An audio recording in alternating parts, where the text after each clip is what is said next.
And welcome back. Well, for some kids, summer vacation is already underway, while others have a few more weeks. And it doesn't take long for kids to unwind, and some can really fall into the summer slide. That summer brain drain. Academic coach Judy Cohen is here to talk about how to give your kids a break from school, but not from learning. That doesn't sound good to kids. Summer doesn't mean a break from learning or a break from school. It means you're going to learn differently. And this summer slide that everyone says, yeah, it's not the slide in your backyard. Nope. Absolutely not.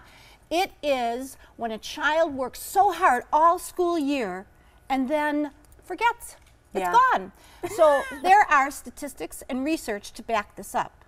And it typically takes 2 to 6 weeks at the beginning of the school year for teachers to get everybody back on the same level. And that's why you say at the end of the year they're trying to cram a lot in there. I hear this all the time. There's so much we have to do at the end of the school year. Well, that's because you've got a 2 to 4 week late start.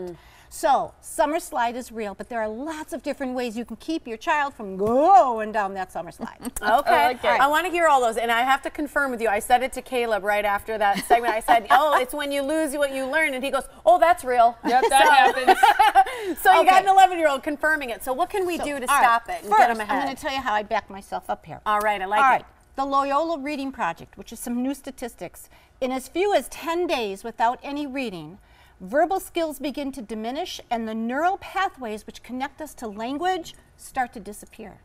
That's not good. Doesn't take much time. Okay, New York Times, Johns Hopkins did a study. No matter your socioeconomic status, you will consistently lose 2 months of grade level equivalency, specifically in math, but in all skill areas, if you don't do a consistent academic program. Now, I know everyone's saying, oh, come on, school, school, school. Yeah. However, it doesn't have to feel like school. So let's talk about what you can do. Yeah, one of the things you say is challenging, intriguing summer academic skills, things like cookbooks, reading, writing in journals. Tiff's a big fan of that. Family book clubs. Family book clubs. That's a cute idea. Cooking classes. Cooking is more than just making food. It is reading. It is fractions. It is measurement. It's huge. But the first thing I would tell parents to do, talk to your classroom teacher and be really, really specific. You don't want to know where your child's reading. You want to know what level your child is reading. What are the skills that my child needs to really, really work on this summer? Specifics. Math. Oh, well, your child struggled with fractions. Fractions is huge. What does my child need to do? Multiply, divide, add, common denominators, word problems. Word problems is a huge black hole for many, many kids. Well, practice them. Practice them, and one of the ways I think that's cool to practice now is that there are a lot of apps and games that use educational tools for kids. Are you a fan of them?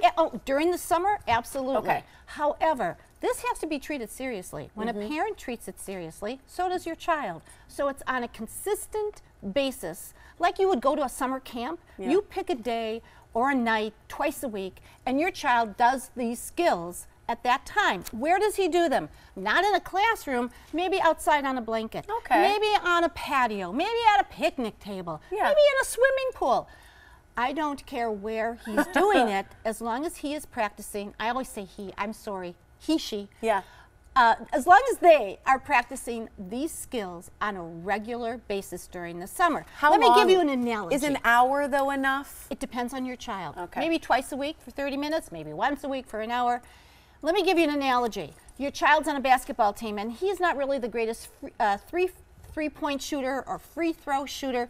You think a coach is going to say to your child, don't practice these skills over the summer. No, you don't have to practice them to get better. Just start when you come back. Make the team next year. Same thing. Academics is practice, practice, practice. And it can be done in a very fun way. If you go to a lake home, if you go and visit people over the summer, take that material. Do it on an airplane. In the car. In the car. I don't care where it is done as long as it gets done. But here's the difference. It has to be specific skills. And you say reading and writing is essential. Oh my goodness.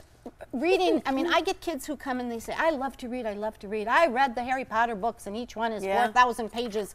When you start talking comprehension about the book, they look at you with a blank slate. They're like, well, that's not fun anymore. Let's stop being I just want to know which house I'm in. Writing is a life skill, and it's in every single subject your child works on in school. So learning to write, express yourself on paper, not just verbally, but learning how to write with quality, great sentence structure, high level vocabulary, sentences, spelling, punctuation.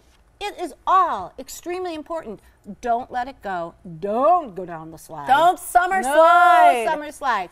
So talk to your classroom teacher. That's the first key. If you don't, or if you don't have a good relationship, or if the teacher doesn't give you ideas, you can contact educational agencies. When I work with kids during the summer, I give brain work. There you go. Not homework, it's brain work. And here's how you can do that. Contact lakesideeducationalservices.com to learn more about preventing that summer slide. Gotta do it. Keep All them right, engaged. thanks, Judy. Brains on it. Thank you. Thank you, Judy.